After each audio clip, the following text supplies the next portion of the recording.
আসসালামু আলাইকুম। আল কলম ফাউন্ডেশনের উদ্যোগে আয়োজিত হতে যাচ্ছে মাদ্রাসার মেধাবৃত্তি পরীক্ষা। এই পরীক্ষাটি অনুষ্ঠিত হবে আগামী 20শে ডিসেম্বর। যারা এখনো পর্যন্ত রেজিস্ট্রেশন করেন নাই, অতি দ্রুত ফর্ম নিয়ে রেজিস্ট্রেশন সম্পন্ন করে ফেলুন।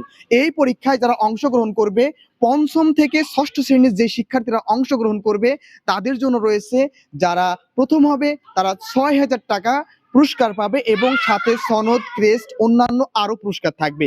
যারা দ্বিতীয় স্থান অধিকার করবে তারা পাবে ৪,০০০ টাকা এবং সনদ, ক্রেস্ট, অন্যান্য আরো পুরস্কার।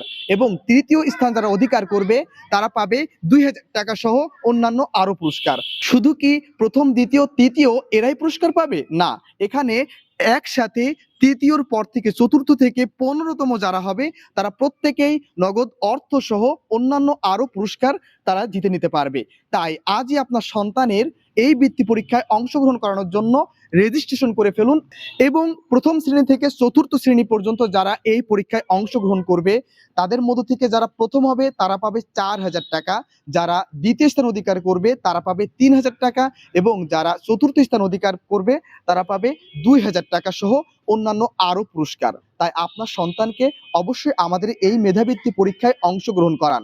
আগামী 20শে ডিসেম্বর এই পরীক্ষা অনুষ্ঠিত হতে যাচ্ছে। ইনশাআল্লাহ আপনারা সকলে রেজিস্ট্রেশন করে এই পরীক্ষায় অংশগ্রহণ করুন।